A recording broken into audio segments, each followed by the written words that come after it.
Assalamualaikum warahmatullahi wabarakatuh.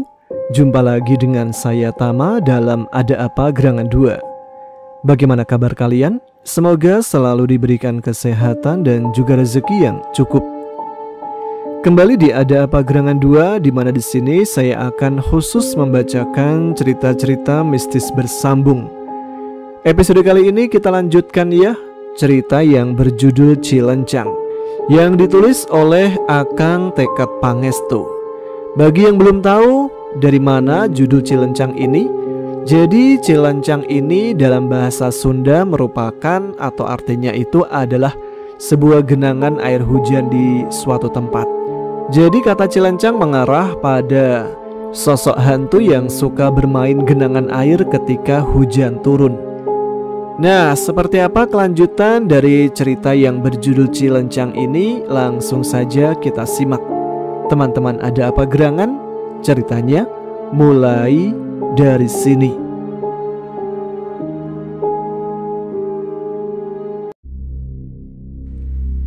Di alam Parewangan yang diselimuti kabut abadi, tubuh Bagas dan Bulan melayang perlahan, seperti kapas yang terbawa arus angin. Tujuan mereka jelas, istana Danghyang Ratu, tempat di mana sang ratu bangsa Danghyang, Badrapati Istanggi, bersemayam dan mengatur pemerintahan di alam Parewangan. Hati mereka dipenuhi kegundahan, namun keputusan untuk menemui sang nenek para ambar tetap kokoh. Mereka ingin segera menjelaskan pertemuan mereka dengan seorang manusia tersebut tidaklah menyalahi aturan. Namun pikiran mereka tak bisa lepas dari aturan yang telah lama ditegakkan oleh sang ratu. Badrapati melarang keras segala bentuk interaksi dengan manusia, kecuali dalam keadaan yang sangat khusus. Para makhluk Parewangan tidak diperbolehkan mengganggu manusia, apalagi tanpa alasan. Bahkan hanya sekadar berinteraksi dengan mereka pun dianggap sebagai pelanggaran besar. Satu-satunya pengecualian bagi mereka dapat berinteraksi dengan manusia adalah dengan para juru kunci alam gaib. Salah satunya adalah Abah Asnaji. Bagas dan Bulan tahu apa yang telah mereka lakukan bisa dianggap menentang perintah sang ratu. Namun mereka yakin bahwa kali ini berbeda. Mereka tidak datang untuk mengusik atau mengganggu manusia. Justru sebaliknya, mereka membantu Sylvie dalam menghadapi kesulitan. Harapan mereka adalah bahwa tindakan ini akan difahami dan diterima oleh nenek Badrapati. Namun, sebelum sempat mencapai gerbang istana, tubuh mereka tiba-tiba terhenti di udara, seperti ditahan oleh kekuatan tak terlihat yang mencengkram erat. Bagas dan Bulan menoleh bersamaan, dan saat itu pula mereka melihat sosok Rati Wilaca dengan mata merah menyala, menatap mereka dengan tajam, seakan menembus kabut dan masuk ke dalam jiwa. "Lekas, tangkap kedua anak itu!" seru Rati Wilaca. Suaranya memecah kesunyian Parewangan. Di antara kabut muncul sesosok raksasa yang besar dan mengerikan. Dengan tangan yang seperti balok pohon, makhluk itu meraih dan mencengkram tubuh mereka dengan kuat. Bagas dan Bulan meronta, berusaha melepaskan diri. Namun kekuatan raksasa itu terlalu hebat untuk mereka lawan. Menyaksikan sosok yang sangat besar tersebut, seketika saja batin Bagas memekik. "Kaum Danawa, mengapa bisa kaum para raksasa berada di alam Parewangan?" jerit pikirannya. Dalam sekejap, Rati Wilaca tampak bergerak mendekat, secepat kilat yang membelah langit kelam. Ia mengangkat tangan kanannya, lalu menempatkan telapak tangannya di atas kepala Bulan dengan gerakan yang seolah lembut namun mematikan. "Tidurlah anak manis," bisiknya dingin. "Takkan ku biarkan tangisanmu menggetarkan alam Parewangan. Badrapati akan mengetahui keberadaanmu bila kau melakukan itu." Dengan aliran energi gelap yang meluncur dari telapak tangannya, tubuh Bulan tersentak hebat sebelum akhirnya jatuh pingsan kehilangan kesadaran. Bagas menatap adegan itu dengan hati bergetar. Kak Ratiwilaca, mengapa kakak melakukan ini? Aku tahu kakak tidak benar-benar melukai Bulan, tapi apa maksudnya semua ini? Tanyanya dengan nada yang dipenuhi kepedihan. Ratiwilaca tersenyum samar, senyum yang nyaris menggambarkan kelembutan. Aku tahu apa yang kalian lakukan pada Sylvie, katanya, suaranya pelan namun penuh ancaman. Dan aku tahu kalian berdua akan menjadi rintangan bagi usahaku untuk mengambil alih kekuasaan alam Parewangan. Bagas tercengang. Apa yang baru saja ia dengar menerjang pikirannya. Kak Ratiwilaca berniat menggulingkan kekuasaan Nenek Badrapati dan merebut tahta. Sebelum ia sempat bereaksi, nyala merah di mata Ratiwilaca mulai meredup, menyisakan tatapan yang tak terduga ramahnya.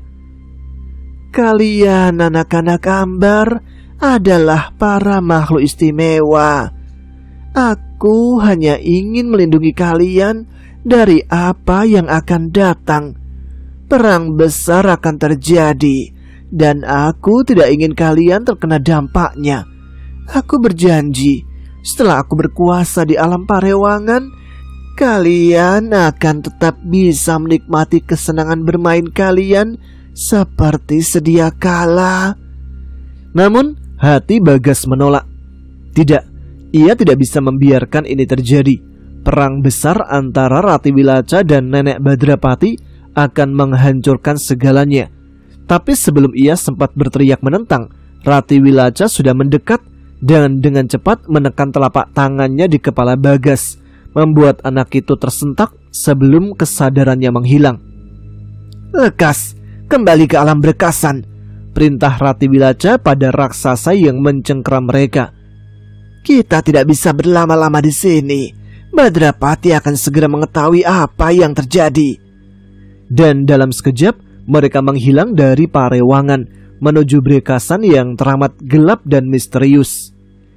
Di kamar kontrakannya yang sederhana, Rangga duduk di sudut ruangan. Di atas lantai beralaskan karpet tipis. Setelah sholat asar tadi, tubuhnya masih terasa lelah dan kantuk pun mulai merayap. Namun ia berniat menahan rasa letih itu, berharap nanti malam bisa tidur lebih awal untuk mendapatkan istirahat ekstra yang ia butuhkan. Sebagai pengalih perhatian, ia memutuskan menggambar aktivitas yang selalu memberinya ketenangan.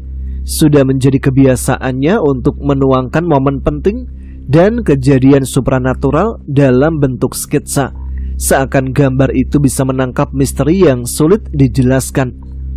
Rangga membuka buku skitsanya. Halaman demi halaman bergeser hingga ia tiba pada gambar yang pernah ia buat. Anak-anak Ambar bermain di bawah rintik hujan. Sejenak ia terdiam. Matanya menelusuri setiap goresan pensil yang membentuk sosok Bagas dan Bulan. Saat itu, pikirannya kembali ke kejadian pertama kali ia melihat mereka melalui penampakan astral di kontrakan beberapa hari lalu. Tak disangka, sosok-sosok yang ia lihat di alam gaib itu benar-benar muncul dalam dunia nyata, di persimpangan jalan menuju kontrakan Sylvie. Ingatan itu kembali menyeruak, seakan mengajaknya menelusuri jejak-jejak yang tak kasat mata. Seiring dengan ingatan yang terbuka, kenangan tentang kejadian malam itu kembali mengalir. Ia masih dapat merasakan ketegangan saat berhadapan dengan Ratiwilaca, makhluk menyeramkan dengan mata merah membara, kuku tajam, dan kulit yang mengingatkannya pada mayat yang membusuk. Sosok itu menghantarkan ketakutan yang dalam, terlebih saat Ratiwilaca mengucapkan sumpah kesumat untuk mencelakainya. Rangga merasakan jantungnya berdetak lebih cepat. Bismillahi tawakkaltu Allah la haula wala quwata illa billahil aliyul azim. Ucapnya lirih, memasrahkan diri sepenuhnya kepada perlindungan Allah Subhanahu wa taala. Ia sadar bahwa dirinya tak memiliki daya atau kekuatan selain dalam naungan Sang Pencipta. Pikirannya kemudian beralih pada sosok lain yang membekas dalam benaknya, Badrapati Istanggi. Ia mengingat ciri-ciri khas dari sang penguasa alam Parewangan. Aroma harum yang semerbak selalu menyertai kehadirannya. Mata yang sepenuhnya putih bagaikan bulan, dan wajah cantik dengan aura kelam yang menyelimuti. Meskipun penampilannya menyerupai manusia muda sekitar usia 25 hingga 27 tahun, ada daya magis yang terpancar begitu kuat dari dirinya, menyebabkan rasa takut yang mendalam bagi siapapun yang berani menatapnya. Setelah cukup merasa mampu menggambarkan sosok-sosok gaib tersebut, Rangga pun mulai menggerakkan pensilnya. Setiap goresan mengalir bagaikan air, membentuk bayangan Bagas dan Bulan yang tampak hidup di atas kertas. Setelah sketsa mereka selesai, ia menuliskan nama masing-masing di bagian atas kepala mereka. Kemudian menambahkan tulisan anak ambar di bagian bawah gambar. Ia melanjutkan dengan sketsa Rati Wilaca. Sosok ifrit yang penuh dengan kengerian itu kini terpampang di hadapannya, lengkap dengan mata merah dan kulit yang menyeramkan. Rangga menuliskan nama Rati Wilaca di atas kepala gambar itu, lalu menambahkan kata Ifrit Al-Ahmar di bagian bawahnya, menegaskan bahwa makhluk ini bukan sembarang makhluk gaib. Setelah gambar-gambar itu selesai, Rangga melanjutkan dengan sketsa Badrapati Istanggi. Perlahan wajah cantik dengan mata putih sepenuhnya mulai terlihat di atas kertas. Saat ia menatap hasil sketsanya, pikirannya melayang jauh, mencoba menerka siapa sebenarnya sosok ini. Apakah Badrapati hanya sekedar makhluk gaib biasa? Wangi yang mengikutinya serta ucapan dan tindakannya yang bijak seolah menunjukkan derajat yang lebih tinggi daripada para ifrit. Rangga tertegun. Pertanyaan demi pertanyaan mulai memenuhi benaknya. Apakah mungkin Badrapati merupakan entitas yang lebih tinggi daripada para jin ifrit? Apakah ada jenis makhluk gaib lain yang lebih cerdas dan bijaksana yang selama ini tak diketahui oleh manusia? Pikirannya tenggelam dalam misteri, mengawang di antara kenyataan dan dunia tak kasat mata. Tiba-tiba suara dering ponsel memecah keheningan kamar kontrakan. Rangga tersentak dari lamunannya. Tangan yang memegang pensil terhenti, dan ia segera menyambar ponselnya yang tergeletak di atas kasur. Nama yang tertera di layar seakan membangkitkan perasaan hangat di hatinya. Tanpa ragu ia mengangkat panggilan tersebut. Sambil merebahkan tubuhnya di atas kasur untuk meredakan pegal yang mulai terasa di punggungnya, Rangga menjawab panggilan itu. "Halo, Sylvie," sapanya dengan suara yang tenang. Percakapan pun bergulir santai, dimulai dengan sapaan lembut dari Sylvie yang menanyakan kabarnya. Namun kekhawatiran segera menyusul dalam nada suaranya. "Maaf ya, Rangga, gara-gara aku kamu jadi terlibat pertikaian dengan Franz. Bagaimana dengan lukamu? Tadi aku lihat sudut bibirmu mengeluarkan darah," ucap Sylvie. Suaranya bergetar seolah merasakan pedih yang dialami oleh Rangga. Rangga menarik nafas dalam, menghela perlahan sebelum menjawab dengan tenang. "Aku baik-baik saja, Vi. Memang masih agak lelah, tapi nanti malam insya Allah aku akan tidur lebih awal untuk mengembalikan stamina. Jadi jangan khawatirkan aku ya." Suaranya terdengar ringan, seakan ingin melenyapkan segala kekhawatiran Sylvie. "Lagi pula, tidak ada yang perlu kamu minta maafkan. Franz hanya bereaksi karena cemburu. Ya, itu wajar. Jujur aja, kalau aku berada di posisinya dan melihat pacarku berduaan dengan cowok lain di kontrakan, mungkin aku akan bereaksi sama," tambahnya dengan tawa kecil, mencoba mencairkan suasana. Sylvie tersenyum, merasakan ketenangan yang menyusup melalui suara Rangga. Setelah memastikan keadaan Rangga baik-baik saja, Sylvie mulai bercerita tentang hal-hal yang terjadi setelah kepergian Rangga dari kontrakannya. Ia mengisahkan bagaimana ia kembali bertengkar dengan Franz, hingga akhirnya merasa sangat jenuh dan ingin mengusir pria itu. "Tapi di saat aku benar-benar bingung, tiba-tiba saja ada yang datang menolong. Bagas dan Bulan muncul. Mereka menawarkan bantuan untuk mengusir Franz," ujar Sylvie. Mendengar cerita itu, Rangga tertegun, batinnya bergemuruh. Bagaimana bisa Sylvie masih muda berinteraksi dengan makhluk gaib? Bukankah segel air ruqyah sudah aku buat untuk melindunginya? Fikirnya. Ia mengucap lirih dalam hati. La haula wala quwata illa billah. Semua yang terjadi adalah kehendaknya, dan aku percaya bahwa ada hikmah baik di balik setiap peristiwa. Sylvie melanjutkan ceritanya. Bagas dan Bulan tidak bisa masuk ke kontrakan karena terhalang benteng gaib dari air ruqyah yang melindunginya. Rangga merasa lega mendengar penjelasan itu. Ia mengucap syukur dalam hati. Ia merasa lebih tenang karena meskipun ia tidak selalu bisa berada di sisi Sylvie, perlindungan dari Tuhan tetap melingkupi gadis itu. Sebuah pertahanan yang jauh lebih kuat daripada apapun yang bisa ia berikan. Ketika Sylvie menggambarkan kejadian di halaman belakang, Bagas dan Bulan yang membantu mengusir Frans, perasaan campur aduk mulai menyelimuti Rangga. Ada rasa gembira karena bantuan yang datang, rasa lucu membayangkan bagaimana Frans bereaksi ketakutan, dan takjub mendengar inisiatif yang dilakukan oleh kedua anak Ambar itu. Sungguh hal yang tak terduga ya, katanya. Mereka tahu apa yang kamu inginkan dan langsung bertindak. Sylvie tersenyum mendengar ketakjuban Rangga. Sepertinya mereka lebih suka kalau kamu yang ada di sini daripada Frans, ujarnya menggoda. Rangga tersenyum tipis, menjawab lirih. Aku juga sebenarnya ingin begitu. Setelah tawa kecil mereka mereda, Rangga bertanya. Ngomong-ngomong, kapan Arianti dan Vina pulang?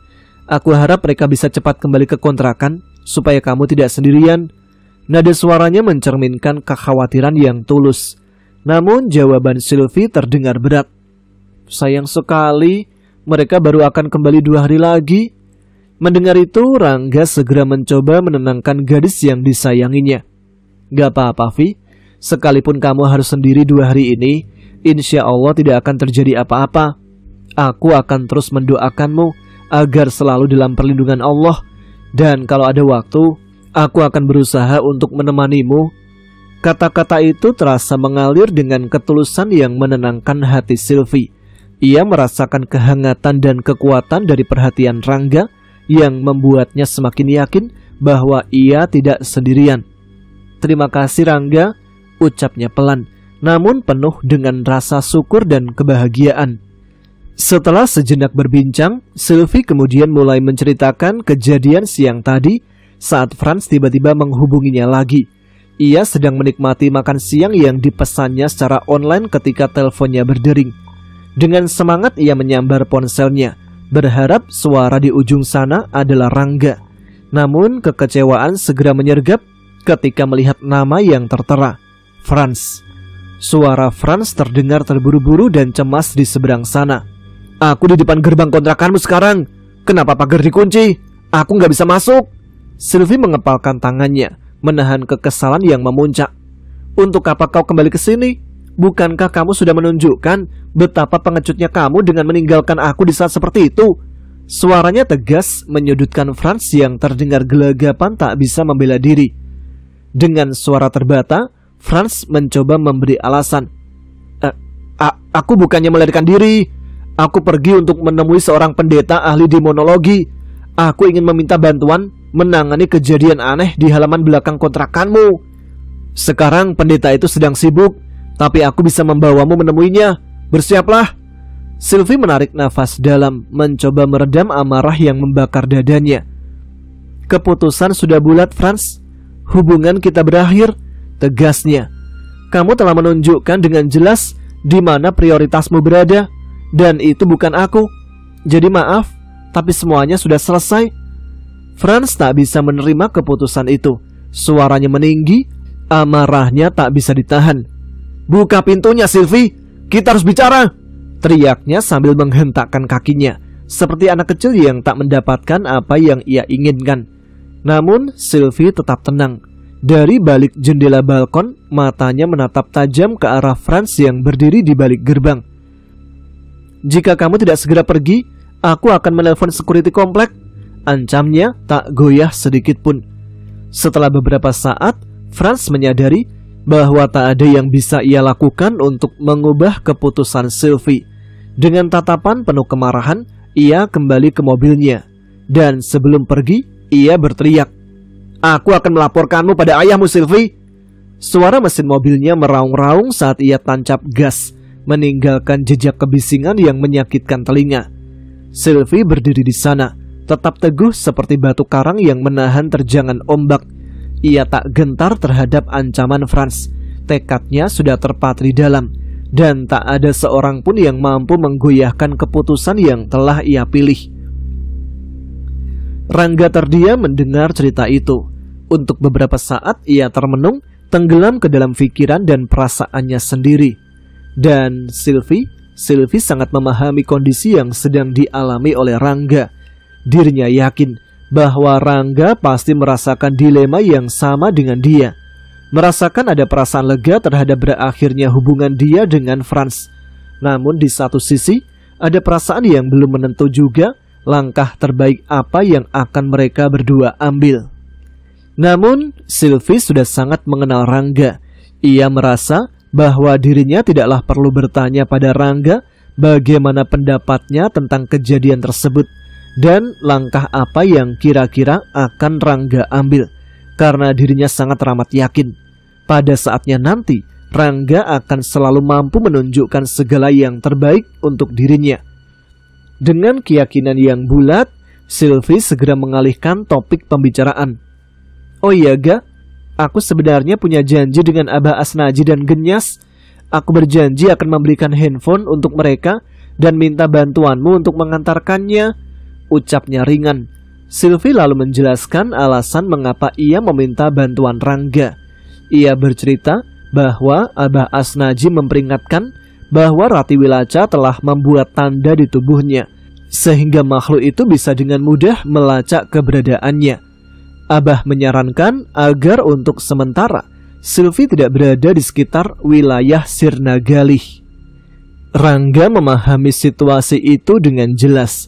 Ia setuju bahwa Sylvie sebaiknya menjauh dulu dari Sirna Galih. Meski tubuhnya masih lelah dan butuh istirahat, ia tak bisa menolak permintaan Sylvie. "Iya Vi, alhamdulillah, aku sedang tidak ada kesibukan. Insya Allah aku bisa membantumu. Nanti aku akan bersiap untuk membeli handphone dan mengantarkannya ke Sirna Galih," jawabnya dengan suara mantap. Namun di luar dugaannya, Sylvie menolak tawarannya untuk pergi hari ini. "Jangan hari ini Rangga, kamu masih butuh istirahat. Lusa saja, hari Minggu kita beli handphone dan pergi ke Sirna Galih bersama-sama," ujar Sylvie. Rangga tercengang mendengar rencana itu. "Pergi bersama-sama? Bukankah Abah Asnaji menyarankan agar kamu tidak ke Sirna Galih dulu?" tanyanya bingung dengan keputusan Sylvie. Sylvie menjawab dengan keyakinan penuh. "Aku yakin Tuhan akan melindungiku selama kamu ada di sisiku. Selama kamu di sana, aku tidak merasa takut." Mendengar kata-kata itu, hati Rangga diliputi rasa hangat. Ia senang bahwa Sylvie mendahulukan keyakinannya pada perlindungan Tuhan di atas segalanya.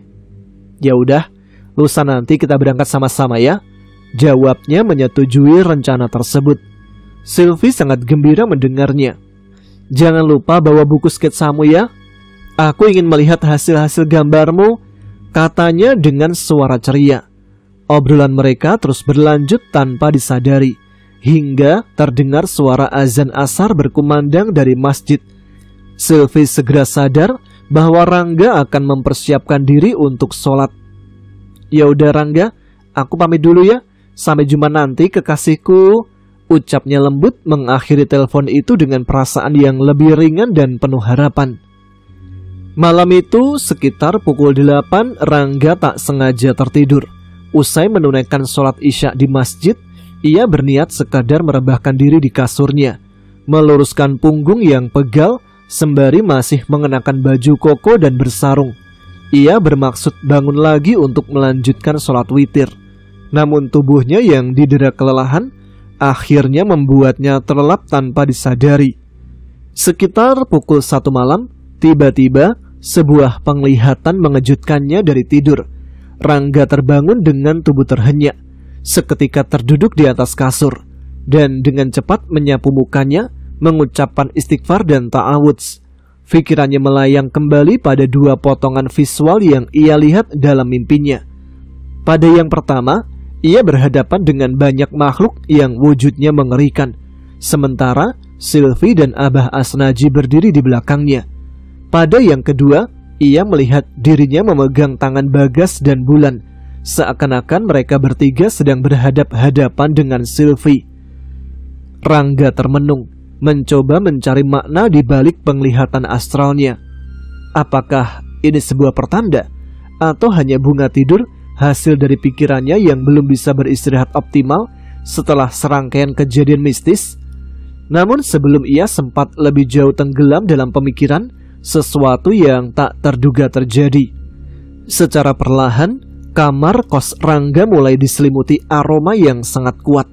Gabungan wangi bunga dan dupa memenuhi ruangan, membuat tubuhnya bereaksi waspada secara alami. A'udzubillahi minasyaitonirrajim. A'udzubikalimatillahi tammati min syarri ma khalaq, ucapnya, seraya matanya menyapu sekeliling ruangan, bersiap atas segala kemungkinan. Tiba-tiba, sayup-sayup terdengar sebuah suara bergema dalam kepalanya. Suara yang terasa familiar namun misterius. Tidak usah khawatir anak manusia, aku adalah Badrapati yang tempo hari kau lukai. Namun aku tidak berniat buruk terhadapmu. Rangga tercengang. Bagaimana mungkin sebuah suara tanpa wujud bisa terdengar begitu jelas? Sebelum ia sempat mencerna lebih jauh, suara Badrapati kembali bergema. Keluarlah, aku berada di halaman belakang. Aku tidak bisa menemuimu secara langsung karena benteng gaib yang melindungi tempat ini sangat kuat. Pikiran Rangga berkecamuk. Ia ragu apakah ia harus mengikuti perintah suara itu. Bisa saja ini adalah jebakan dari Rati Wilaca yang telah bersumpah mencelakainya. Namun ia menyadari bahwa cepat atau lambat ia harus menghadapi makhluk gaib tersebut. Menghindar hanya akan memperpanjang masalah. Dengan tekad yang bulat dan keyakinan yang kuat, ia berdiri melangkah menuju pintu belakang. Dengan gerakan mantap, Rangga membuka kunci dan menarik pintu hingga terbuka. Namun, ada yang aneh. Cahaya lampu di halaman belakang yang biasanya terang, kini tampak temaram, seolah ada energi tak kasat mata yang menyelimuti. Bismillah, ucapnya pelan seraya melangkah keluar. Setelah beberapa langkah, ia berhenti, berdiri tegak di halaman dan menatap sekeliling. Di sudut halaman, ia melihat sosok Badrapati. Bayangannya samar dan tembus pandang. Namun setiap detail busana dan lekuk tubuhnya terlihat jelas. Anehnya, Badrapati yang kali ini ia lihat berbeda dari sebelumnya. Rambut putih dan mata yang sepenuhnya berwarna putih kini tampak normal, layaknya mata manusia biasa, tak lagi menebarkan aura kengerian. Pakaian kebaya kerajaan yang dikenakannya begitu elegan, mengingatkan pada busana para putri raja Sunda zaman dahulu, berpadu dengan paras cantik yang memancarkan kewibawaan. Rangga melirik ke kiri dan ke kanan, memastikan tidak ada sosok lain yang hadir. Seolah membaca pikirannya, Badrapati berkata, "Aku datang sendiri, tidak ada niatan buruk apapun di sini." Rangga tetap siaga, membaca pembawa energi yang dipancarkan Badrapati. Setelah merasakan tidak adanya aura agresif atau negatif, ia yakin Badrapati memang tidak berniat jahat. Meski begitu, ia tetap waspada. Bismillah, dengan nama Allah, sebagai sesama hamba Allah, aku menyatakan permintaan maafku kepadamu. Secara tidak sengaja aku telah melukai makhluk Allah yang berbeda alam denganku. Aku harap kau dapat memaklumi kesalahanku. Kepala Rangga terlihat sedikit menunduk, menunjukkan kesungguhan dalam ucapannya. Badrapati menatapnya tenang sebelum bersuara. Aku terkesan dengan kesantunan pribadimu, wahai manusia. Amatlah langka jiwa-jiwa yang tahu kodratnya, bahwa kesombongan itu adalah jubah kebesaran Sang Maha Pencipta yang tidak pantas disandang oleh siapapun juga. Lalu suaranya berubah lebih serius. Aku menerima permintaan maafmu, namun waktu kita terbatas. Aku membutuhkan pertolonganmu. Kata-kata itu membuat Rangga tertegun. Membutuhkan pertolonganku? Gumamnya dalam hati. Badrapati melanjutkan. Ratiwilaca menyandera 2 anak ambar yang pernah kau jumpai, Bagas dan Bulan. Ia akan menggunakan mereka sebagai tameng dalam peperangan yang akan terjadi. Rangga kebingungan. Tameng? Peperangan yang akan terjadi? Tanyanya. Badrapati menjelaskan. Ratiwilaca ingin menggulingkanku dan menghancurkan hukum kuno Parewangan. Jika ia berhasil, ia akan menggunakan kekasihmu sebagai gerbang perlintasan dimensi bagi para makhluk gaib. Puluhan, bahkan ratusan makhluk akan membuat ikatan gaib agar dapat bersarang di tubuhnya. Mendengar itu, Rangga merasa nyaris lumpuh oleh kecemasan. Buhul gaib? Na'udzubillah, pekiknya. Bayangan bahaya terhadap Sylvie seketika menghantuinya. Ia berniat menanyakan bagaimana cara membantu Badrapati menyelamatkan Bagas dan Bulan serta menghentikan Ratiwilaca. Namun Badrapati lebih dulu berkata, temuilah Aba Asnaji di Sirna Galih. Ia akan memandu jalanmu. Setelah mengatakan itu, sosoknya memudar hingga lenyap sepenuhnya. Rangga mengangkat tangan seakan ingin mencegah kepergian Badrapati. Namun ia sadar bahwa makhluk itu sudah tidak ada. Untuk beberapa saat ia tertegun, masih bingung langkah apa yang harus ia ambil. Setelah mantap dengan keputusannya, ia mengucapkan, La haula wala quwata illa billahil aliyul azim. Sebagai penyerahan diri pada Allah, lalu bergegas kembali ke dalam kontrakan. Setelah kembali ke dalam kontrakan, Rangga segera mengambil air wudhu. Hatinya dipenuhi kebimbangan dan ia merasa butuh petunjuk dari Sang Pencipta. Niatnya kuat untuk menunaikan sholat istikharah, memohon agar Allah SWT menunjukkan jalan terbaik yang harus ia tempuh. Tubuhnya masih terasa lelah, namun tekadnya tak tergoyahkan. Setiap gerakan dalam sholat ia lakukan dengan khusyuk, seolah berusaha menghubungkan dirinya dengan dimensi spiritual yang lebih tinggi. Selesai sholat, Rangga menengadahkan kedua tangannya, melantunkan doa-doa dengan suara yang lirih namun penuh pengharapan. Ya Allah, tunjukkanlah aku jalan yang terbaik. Lindungilah aku dan mereka yang kucintai dari segala mara bahaya. Kalimat-kalimat perpohonan itu mengalir, menembus kesunyian malam yang hanya dihiasi suara angin berdesir di luar jendela. Kala itu, waktu telah menunjukkan pukul 3 dini hari. Rangga merasa bingung, tak tahu apa yang harus ia lakukan selanjutnya. Jika ia kembali tidur, rasa lelahnya memang bisa sedikit terobati. Tetapi ia takut akan kebablasan dan melewatkan waktu sholat subuh. Di sisi lain, menelpon Sylvie sekarang untuk mengabarkan bahwa mereka harus segera berangkat ke Sirna Galih bisa mengganggu tidurnya. Kebimbangan itu menggantung di benaknya. Akhirnya, ia memutuskan untuk memanfaatkan waktu yang tersisa sebelum subuh dengan menggambar. Ia mengambil buku sketsa dan pensil, lalu duduk di meja kerjanya. Goresan pertama mulai terukir di atas kertas, menggambarkan potongan visual dari penglihatan astralnya. Pada gambar pertama, ia berhadapan dengan makhluk-makhluk menyeramkan yang wujudnya nyaris tak pernah terbayangkan. Di latar belakang, Sylvie dan Abah Asnaji berdiri, tampak kecil dan tak berdaya di tengah kegelapan yang mengancam. Lalu ia berpindah ke sketsa yang kedua, menggambar dirinya yang sedang memegang tangan Bagas dan Bulan.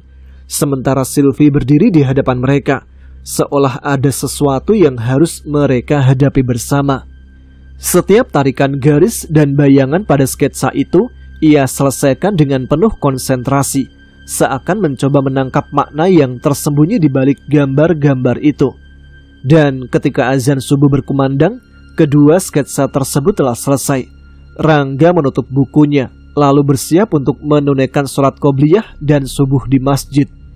Setelah sholat, Rangga segera mengeluarkan ponselnya dan menelpon Silvi. Di ujung telepon terdengar suara lelah Silvi yang baru saja terbangun. "Vi, maaf mengganggu tidurmu, tapi aku harus memberitahumu bahwa kita harus segera pergi ke Sirna Galih pagi ini." Silvi yang masih setengah sadar tampak kebingungan. "Kenapa harus pagi ini, Rangga? Ada apa?" "Aku akan menjelaskannya nanti di jalan. Tolong bersiap-siap. Aku akan segera menjemput," jawab Rangga cepat. Namun, Silvi tiba-tiba menolak tawarannya. "Tidak perlu, Rangga. Aku yang akan menjemputmu. Kita sebaiknya menggunakan mobilku aja. Mengingat sekarang musim hujan, lebih baik kita jaga-jaga agar tidak kerepotan di tengah jalan." Mendengar alasan itu, Rangga setuju.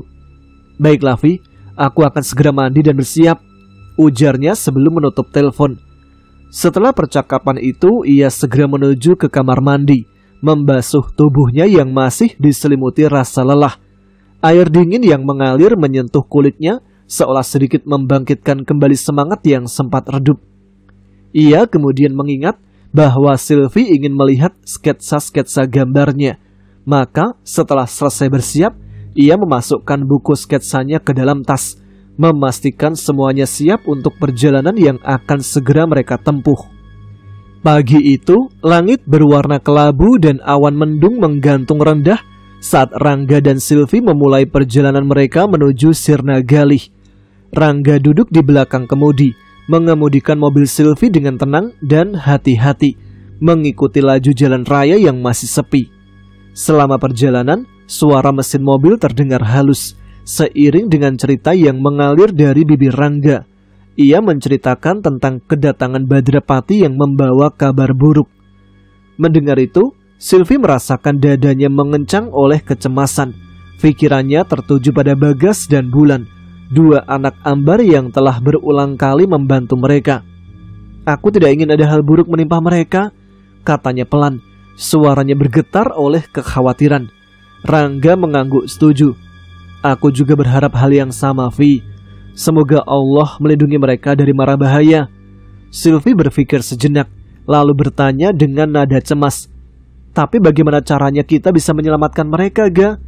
Rangga menghela nafas panjang, menggelengkan kepalanya dengan perlahan. "La haula wala quwata illa billah. Aku belum tahu langkah apa yang bisa aku lakukan. Badrapati mengatakan bahwa Abah Asnaji akan memberi kita jalan keluar. Aku hanya bisa berharap Allah akan memberikan pertolongannya agar kita menemukan jalan terbaik yang membawa kebaikan bagi semua." Mendengar nada putus asa dalam suaranya, Silvi mengembangkan senyum manis, berusaha menenangkan pemuda itu. Ia menyentuh tangan Rangga dengan penuh kasih. "Jangan khawatir, Ga. Aku yakin Tuhan akan memberikan pertolongannya pada kita," katanya lembut. Rangga ikut tersenyum. "Insya Allah, Vi. Aku yakin bahwa Allah tidak pernah mengabaikan harapan hambanya. Insya Allah akan ada jalan keluar bagi permasalahan ini," ujarnya dengan nada tenang. Di pertengahan jalan menuju Sirna Galih, mereka memutuskan untuk bersinggah di sebuah kedai bubur ayam untuk sarapan. Kehangatan bubur yang menguar menambah semangat pagi mereka.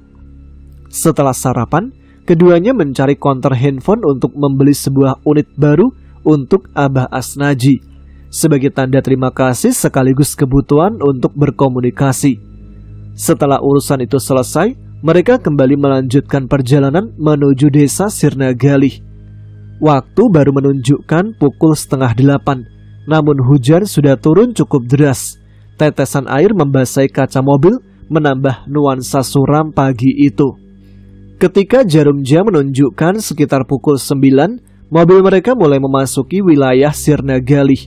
Jalanan pedesaan yang berkelok dan penuh pepohonan mulai menyambut mereka. Tiba-tiba, Silvi merasakan ada yang tidak beres. Tubuhnya diselimuti kecemasan yang kuat, seakan ada kekuatan gelap yang perlahan merayapinya. Ia merasa getaran-getaran kecil seperti aliran listrik menjalar dari ubun-ubun hingga sepanjang tulang belakang. Namun ia berusaha keras untuk tetap tenang, tak ingin mengganggu konsentrasi Rangga yang sedang mengemudi. "Nah, itu dia tempatnya," Sylvie lalu menunjuk ke depan ke arah pertigaan jalan. Di sana, tempo hari aku dijebak oleh Rati Wilaca. Tanpa sengaja aku membuka dimensi gaib dan mengganggu anak-anak Ambar, ujarnya dengan raut wajah kesal, mengingat kembali tipu muslihat yang pernah menjebaknya. Rangga yang tak menyadari kegelisahan Sylvie merespon dengan nada geram. Na'udzubillah, dasar makhluk culas. Semoga Allah menimpakan balasan atas perbuatannya. Ia menatap tajam ke jalan yang pernah menjadi saksi kejadian kelam itu. Saat melewati pertigaan, pikiran Rangga menerawang, membayangkan kejadian yang dialami Sylvie. Beberapa saat ia tenggelam dalam lamunan, sampai akhirnya ia beristighfar dan kembali ke realitas fisik. Ia tak ingin ketidaksadaran itu mengurangi kewaspadaan. Untuk menjaga konsentrasinya, ia segera menggemakan zikir kolbi dalam hatinya, membiarkan asma-asma suci ilahi mengalir dalam batinnya. Mobil pun berbelok ke arah kiri, memasuki jalan setapak yang mengarah ke jantung desa Sirna Galih. Sekitar 15 menit kemudian, mereka tiba di surau kecil desa itu. Setelah memarkir kendaraan di samping surau, Rangga dan Sylvie keluar dari mobil. Udara pedesaan yang sejuk menyambut mereka. Rangga mengunci mobil, sedangkan Sylvie membuka payungnya untuk memayungi tubuh mereka berdua. Kemudian Rangga mengambil alih pegangan payung, dan keduanya mulai berjalan di jalan setapak yang mengarah ke barat menuju rumah Abah Asnaji. Baiklah, sampai di sini dulu cerita yang berjudul Cilencang. Kita akan lanjutkan pada episode selanjutnya. Tuliskan pendapat kalian tentang cerita ini di kolom komentar ya. Tentunya juga supaya kalian agar tetap eksis. Baiklah, saya Tama sekarang harus pamit. Terima kasih yang sudah menyimak. Tetap semangat, jaga kesehatan. Wassalamualaikum warahmatullahi wabarakatuh.